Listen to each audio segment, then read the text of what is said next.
Olá, povo, aqui é Ronaldo Bastos do blog Cidadanize. Eu sou doutor em Direito e hoje eu quero falar sobre a possível cassação do mandato do deputado Eduardo Bolsonaro.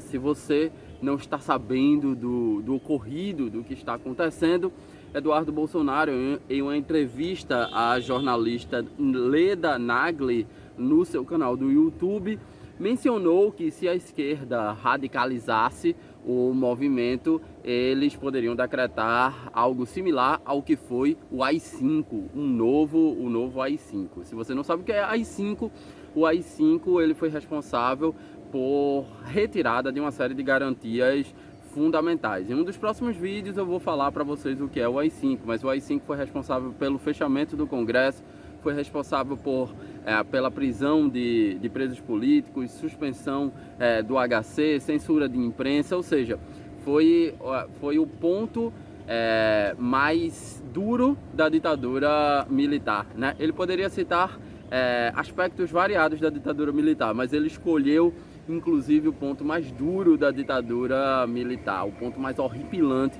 da ditadura militar brasileira. E em razão dessa declaração, que pegou muito mal, as pessoas, os veículos de imprensa estão começando a mencionar que esse deputado ele poderá ter o seu mandato cassado, né? Então eu vou ler a declaração inteira dele. Se a esquerda radicalizar este ponto, ele estava fazendo referência aos protestos no Chile, a gente vai precisar ter uma resposta. E a resposta ela pode vir via um novo AI-5, via uma legislação aprovada através de um plebiscito, como aconteceu na Itália. Alguma resposta vai ter que ser dada. Foi isso que ele afirmou. Essa declaração não pegou nada bem o contexto. O governo já está envolto em uma série de crises em razão do seu perfil um tanto autoritário, né? E essa declaração foi tipo o cume dessa crise, apesar de que nesse governo a gente nunca sabe qual é o cume, porque toda semana tem fato novo em relação ao autoritarismo. Rodrigo Maia, presidente da Câmara dos Deputados, casa da qual o Eduardo Bolsonaro faz parte, deu a seguinte declaração: o Brasil jamais regressará aos anos de chumbo. Davi Alcolumbre, presidente do Senado Federal, também deu uma declaração parecida. O ministro Marco Aurélio, que é o segundo ministro mais antigo do STF, portanto é bastante respeitado, afirmou uma série de coisas e disse que esse governo está solapando a democracia. Enfim, tem uma série de declarações de atores institucionais importantes que foram contrárias a essa afirmação do deputado Jair Bolsonaro, ou do deputado Eduardo Bolsonaro, que é preciso dizer, não é qualquer um, é o filho do presidente Jair Bolsonaro. O deputado sentiu que falou besteira e veio pedir desculpas em público. Ele disse que foi mal interpretado. Antes de eu abordar o que o deputado disse, que a mensagem dele é em parte dirigida ao seu eleitor e em parte dirigida à própria Câmara dos Deputados, e a gente vai ver por que ele faz isso, eu tentando decodificar essa sua mensagem. Eu quero tentar descrever uma pequena história de algumas declarações de atores políticos importantes, tanto ligados à própria família Bolsonaro, quanto ligados ao próprio governo Bolsonaro, para a gente tentar decifrar se ele foi mal compreendido mesmo, né? Vamos lá, uma série de declarações. A gente começa pelo próprio pai do Eduardo Bolsonaro, Jair Bolsonaro, que sempre foi um político há 30 anos na Câmara dos Deputados, sempre foi um político contrário às questões constitucionais, ao Estado Democrático de Direito, contrário aos direitos humanos. Isso sempre foi a plataforma política dele, né?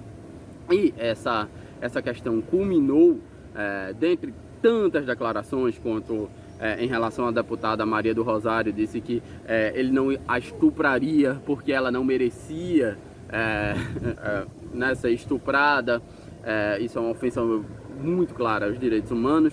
E ele faz uma declaração no processo de impeachment da presidente Dilma Rousseff, que é uma declaração muito sintomática sobre o que ele pensa de autoritarismo e sobre o que ele pensa da ditadura militar brasileira. Ele começa a declaração falando que é um dia de glória para a Câmara dos Deputados, e o grande responsável por isso, por esse dia de glória, é o deputado Eduardo Cunha, hoje preso e respondendo a inúmeros processos de corrupção. Vamos ver qual é a referência do nosso presidente. E aí ele finaliza o voto dizendo: pela família e pela inocência das crianças em sala de aula, que o PT nunca teve, contra o comunismo, pela nossa liberdade, contra o Foro de São Paulo, e agora é a parte importante, pela memória do coronel Carlos Alberto Brilhante Ustra, o pavor de Dilma Rousseff, então presidente, pelo Exército de Caxias, pelas Forças Armadas, por um Brasil acima de todos e por Deus por um Brasil acima de tudo e por Deus acima de todos, o meu voto é sim. Ele votou favorável ao impeachment. A questão do impeachment é uma questão de só menos importância. Eu quero mencionar apenas a motivação pela qual ele deu esse voto de impeachment. Ele deu esse voto impeachment motivado e homenageando um dos maiores torturadores que a ditadura militar produziu, o coronel Carlos Alberto Brilhante Ustra. Havia menções que esse coronel, por exemplo, ele colocava ratos na vagina das mulheres, né? Então foi um dos maiores torturadores que a gente produziu. E é esse torturador, um dos maiores torturadores da ditadura militar, que é homenageado pelo nosso atual presidente quando ele era apenas deputado federal, né? E um dos lemas do governo é Deus acima de todos, né? Eu não sei que tipo de religião é essa em que se homenageia torturadores, né? Mas enfim. Então essa é a declaração do presidente, e se você for fuçar, você vai achar uma série de outras declarações. O filho do presidente, que é vereador, Carlos Bolsonaro, irmão de Eduardo Bolsonaro, em algum momento declarou no Twitter o seguinte: por vias democráticas, a transformação que o Brasil quer não acontecerá na velocidade que almejamos. Por vias democráticas, a transformação que o Brasil quer não acontecerá na velocidade que almejamos. Temos que fazer um sopesamento, porque essa frase em si não indica menção a golpes de Estado, a ditadura militar. É claro que dentro de um contexto pode levar a isso. E estamos falando, esse é meu ponto, vai ser meu ponto lá mais pra frente, do filho do presidente. Então não é um qualquer um que está falando, apesar dele ser um vereador do Rio de Janeiro. Ele administra, por exemplo, as redes sociais do presidente, é responsável pela comunicação do governo, né? Vamos ver a declaração de um dos principais jornalistas do governo, o Alan dos Santos, né? O establishment quer ver Bolsonaro repetindo o AI-5, mas o que eu vejo é o povo querendo um novo AI-5. E ai de Bolsonaro caso ele tente parar o povo. Eu estava falando no contexto da discussão da prisão em segunda instância pelo Supremo Tribunal Federal, não? Um dos principais jornalistas do governo defendendo o AI-5. Olavo de Carvalho, que é o guru do governo, o filósofo lá da Virgínia, e ele diz o seguinte no seu Twitter também: só uma coisa pode salvar o Brasil: a união indissolúvel do povo, presidente e forças armadas. Alê Silva, deputada do PSL, uma das principais defensoras do Jair Bolsonaro, e diz o seguinte: hoje o tema é o AI-5. Pois bem, quando ele foi instituído, nós vivíamos à mercê de uma esquerda terrorista que se encontrava infiltrada em todos os segmentos da sociedade. Se esse estado de guerra voltasse, talvez realmente não iríamos ter outra alternativa. Mais uma declaração. General Heleno, que é ministro do GSI, né, que é o Gabinete de Segurança Institucional, ligada diretamente ao presidente da República, disse o seguinte: se falou, referindo à fala do Eduardo Bolsonaro em AI-5, tem que estudar como fazer, como vai conduzir. Acho que se houver uma coisa no padrão do Chile, é lógico que tem que fazer alguma coisa para conter, mas até chegar a esse ponto tem um largo caminho. Então, o responsável pela segurança do presidente fala também como vamos institucionalizar o AI-5. E o próprio Eduardo Bolsonaro, acho que foi no ano passado, no contexto das eleições, disse em uma aula que para fechar basta um cabo e um soldado para fechar o Supremo. Então, é possível de perceber que essa frase do Eduardo Bolsonaro não é uma frase isolada e deve ser interpretada assim de acordo com a linha que esse governo segue, que é uma linha nitidamente autoritária. É uma linha que considera que os outros poderes que são responsáveis por controlar a presidência da República, do mesmo jeito que a presidência tem poderes para controlar o Congresso e tem poderes para controlar o Supremo, por exemplo, é o presidente que nomeia os ministros do Supremo, isso é uma forma de controle. Os outros poderes, eles têm armas para controlar a presidência da República, o poder executivo. Isso se chama Estado Constitucional, onde nenhum poder é absoluto. Então se nota, por esse breve histórico que eu fiz, a vocação autoritária desse governo. Não é à toa que a semana que passou, o presidente da República, ele soltou um vídeo no seu Twitter, que depois ele apagou, porque eles fazem isso, eles declaram de manhã, veem que fazem merda e apagam à tarde. Ele soltou um vídeo em que tinha um leão, que seria representado por Jair Bolsonaro, cercado por hienas, que era representado pela ONU, pelos direitos humanos, pela OAB e pelo Supremo Tribunal Federal. Então quando você soma esse vídeo com a declaração anterior de Eduardo Bolsonaro sobre fechamento do Supremo, com a declaração atual sobre fazer um novo AI-5, com a declaração em homenagem ao coronel Carlos Brilhante Ustra, o torturador, com a declaração de jornalistas, dos gurus e dos deputados do governo falando em AI-5, você vê que essa não foi uma declaração acidental. E muito menos foi mal interpretada. Na verdade, foi muito bem interpretada. Então o que é que Eduardo Bolsonaro falou, explicando a sua atuação, essa sua declaração? Primeiro que ele falou que ele foi mal interpretado, a gente já viu que ele não foi mal interpretado. E o pedido de desculpas dele é interessante. É interessante porque ele tanto dirige o pedido de desculpas para a população, para os seus eleitores, e ele faz uma direção do seu discurso para o próprio Congresso. Porque ele diz assim: fui mal interpretado, sempre defendi a democracia e a Constituição. A gente sabe que não é verdade, né? A gente sabe que ele e sua família e esse partido é bastante autoritário, e ele já defendeu o fechamento do Congresso Nacional, ainda que ironicamente, o irmão dele, Carlos Bolsonaro, falando que a democracia não permite que as coisas andem rápido. O pai homenageando o torturador da ditadura, solta vídeo falando que os outros poderes são bando de hienas que querem matá-lo, né?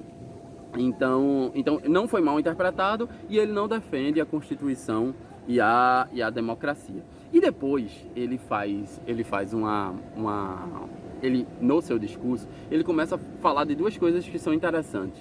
Ele fala que ele tem imunidade material. O que é isso, né? Todo deputado, em razão do cargo que ocupa e para defender os seus eleitores e a sua consciência, ele tem que ter liberdade para proferir palavras, opiniões e votos. E ele não pode ser responsabilizado por suas opiniões, por suas palavras, opiniões e votos. Isso a gente chama no direito constitucional de imunidade material, e ela é muito importante.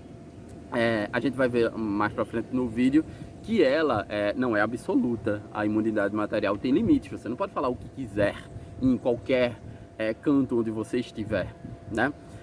E aí ele vai falar que os que estiverem insatisfeitos com o mandato dele, que respeitem a Constituição e não votem nele nas próximas eleições. Isso é interessantíssimo do ponto de vista discursivo. O que é que ele está querendo dizer? Por quê? A primeira coisa que a oposição fez, e houve uma declaração, praticamente todos os outros atores institucionais que não do partido do presidente ligado à família Bolsonaro criticaram pesadamente essa declaração, que é uma declaração de incitação a um regime ditatorial, né? Uma declaração contrária ao Estado Democrático de Direito. Então, o que é que ele sabe que pode acontecer? Ele pode, como de fato já houve a representação, ele pode responder a um processo de quebra de decoro parlamentar lá no Comitê de Ética e Decoro Parlamentar da Câmara dos Deputados, e ele pode perder o mandato. É por isso que ele finaliza o seu discurso, o seu pedido de desculpas, falando de que respeitem a Constituição, se querem me tirar, esperem as próximas eleições. Não é à toa que ele fala coisas desse tipo. No entanto, na época do impeachment da presidente Dilma Rousseff, ele não falava espere as próximas eleições, vamos tirar agora a presidente Dilma Rousseff, né? Então, diante da repercussão, ele está com medo de que essas coisas aconteçam. Eu quero falar ainda alguma coisa sobre o autoritarismo desse governo e a linha autoritária que segue esse governo. E por que é diferente das tantas declarações que o próprio Jair Bolsonaro proferiu enquanto deputado. Veja que há uma linha diferente, porque quando o Jair Bolsonaro ele deu aquelas declarações, ele era um político periférico, né? Ele era um político que não tinha importância, né? Que a gente chamava de baixo clero, né? Só que agora, uma declaração desse tipo, que é uma declaração muito semelhante a que proferia o Jair Bolsonaro enquanto deputado, é uma declaração que é feita pelo filho do presidente da República, é uma declaração que é feita pelo líder do governo, é uma declaração que é feita por um ex-candidato a embaixador do Brasil nos Estados Unidos. Então não é qualquer pessoa que está fazendo essa declaração. Não é mais um político do baixo clero, é um político do governo, é um líder do governo na Câmara dos Deputados. Então isso torna essa declaração um tanto mais perigosa na medida em que o presidente da República tem uma série de prerrogativas institucionais, inclusive de decretação de estado de exceção no Brasil. Então é muito mais perigosa a declaração do Eduardo Bolsonaro, enquanto filho do presidente da República e líder do governo, do que a declaração do Jair Bolsonaro quando era um deputado do baixo clero, que ele não tinha poder para fazer quase nada. Agora ele é o Eduardo é o filho do presidente, que tem uma enorme quantidade de poderes institucionais. E aí a gente chega nessa questão da imunidade material. Todos os deputados têm imunidade por suas palavras, opiniões e votos. Só que essa imunidade não é total, essa imunidade não é ilimitada. Ela tem limites. O deputado, ele tem uma série de deveres. Dentre vários deveres definidos pelo regimento interno da Câmara dos Deputados, um dos deveres que está lá no artigo 3º, inciso 2 desse regimento interno, diz que o deputado ele tem que observar as leis e a Constituição, bem como o regimento da Câmara dos Deputados e do Congresso Nacional, o regimento em comum, né? E no caso de ele não fazê-lo, não respeitar a Constituição, não respeitar o Estado Democrático de Direito, esse procedimento é incompatível com o decoro parlamentar e configura um abuso das prerrogativas constitucionais conferidas ao deputado. Está lá no artigo 4º, inciso 1 do regimento interno. Então, principalmente, quando o proferimento de uma afirmação desse tipo não é feita no âmbito do Congresso Nacional, é feita fora do âmbito do Congresso Nacional. Então, há um abuso notório das suas prerrogativas.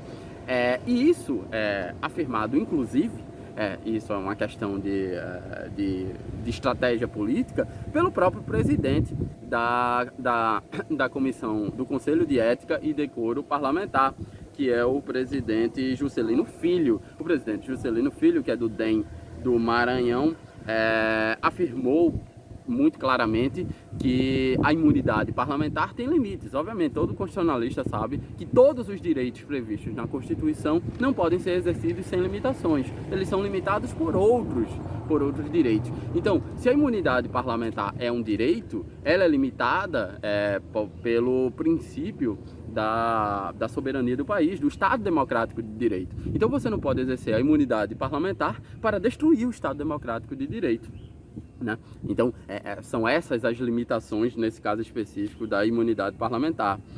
O presidente do Conselho de Ética disse, inclusive, que as afirmações de Eduardo Bolsonaro são graves, são muito impactantes e contrárias à nossa Constituição. Obviamente que são isso tudo mesmo. Então, o que é que pode acontecer com Eduardo Bolsonaro num processo no Conselho de Ética, né, nesse processo de Conselho de Ética? Se você for analisar o regimento interno e a resolução que dá origem ao regimento do Conselho de Ética e Decoro Parlamentar da Câmara dos Deputados, você vai perceber que existem 4 punições quando um deputado incorre em quebra de decoro parlamentar. A primeira punição, que está lá tudo no artigo 10, se você quiser procurar, é a censura, que é verbal ou escrita, ou seja, esse deputado vai receber uma advertência, dizer, cuidado, deputado, você está abusando das suas prerrogativas. Uma segunda punição é a suspensão das prerrogativas regimentais até 6 meses. Por exemplo, ele é líder do governo, ele pode ser suspenso das suas atividades de liderança do governo. Ele é presidente, não sei se ainda da Comissão de Relações Exteriores e Defesa Nacional da Câmara dos Deputados. Ele pode ser suspenso dessa atividade, ou seja, toda a comissão que ele participa, ele pode ser suspensa a sua participação. Ele pode ter suspenso o exercício do seu mandato por até 6 meses. Ou seja, ele pode ser proibido de entrar no Congresso Nacional, ele pode ser proibido de apresentar projeto de lei, ele pode ser proibido de falar no plenário da Câmara dos Deputados. E, por fim, ele pode ter a perda do seu mandato, a cassação do seu mandato. Ele pode deixar de ser deputado federal. Como é que ocorre essa perda do mandato, né? Essa perda do mandato ocorre respeitando o direito ao contraditório, à ampla defesa. O procedimento está descrito no artigo 14 do regimento. É protocolada uma representação contra o deputado, dizendo que esse deputado incorreu em quebra de decoro parlamentar, e essa representação já foi feita, né? Já foi protocolada. E aí, o presidente do Conselho de Ética e Decoro Parlamentar designa uma subcomissão de 3 deputados que vão promover um inquérito, vão averiguar os fatos, né, que ocorreram, o que ocorreu de fato e as possíveis responsabilidades de quem incorreu nessa quebra de decoro parlamentar, no caso, o Eduardo Bolsonaro. É remetida uma cópia para o deputado, para ele promover a sua defesa por meio de advogado ou não, ele próprio pode fazer.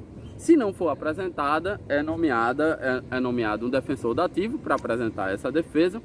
E aí, após a análise dessas provas e da defesa, o relator do processo, do procedimento por quebra de decoro parlamentar lá no Conselho de Ética, ele emite um parecer.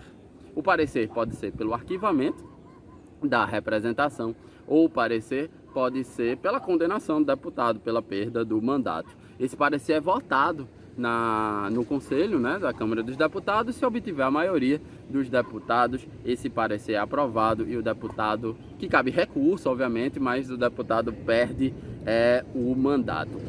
Uma questão adicional para finalizar esse vídeo que vocês sabem que tá tendo um racha no partido do presidente, o PSL. Tem a ala bolsonarista do partido e a ala bivarista do partido. Ocorre que os membros que fazem parte do Conselho de Ética e Decoro Parlamentar, que poderiam fazer pressão e garantir que o Eduardo Bolsonaro não perdesse o mandato, esses membros eles são da ala bivarista do partido e não da ala bolsonarista do partido. E segundo o artigo 21E do regimento interno da Câmara dos Deputados, esses membros têm um mandato de 2 anos, e esse mandato começou agora, né? De modo que mesmo que esse processo se prolongue, provavelmente são esses membros os responsáveis por dar a votação sobre esse procedimento de quebra de decoro parlamentar. De modo que eu acho que, pela pressão que os atores institucionais estão promovendo e por essa questão da ala bivarista do partido, né, que é mais uma vocação autoritária do próprio presidente, personalista, né, nem com o seu partido ele quer dialogar, que dirá com as outras instituições. Pode prejudicar o próprio Eduardo Bolsonaro. Enfim, vou ficando por aqui. Eu peço que vocês se inscrevam no canal, deem o seu like ou dislike, comente aí o que vocês acham dessa questão do Eduardo Bolsonaro. Será que ele deve perder o mandato de deputado? Ou ele deve sofrer apenas uma advertência verbal, a suspensão por 6 meses do seu mandato ou das suas prerrogativas? O que é que vocês acham? Ponham aí nos comentários. Tchau!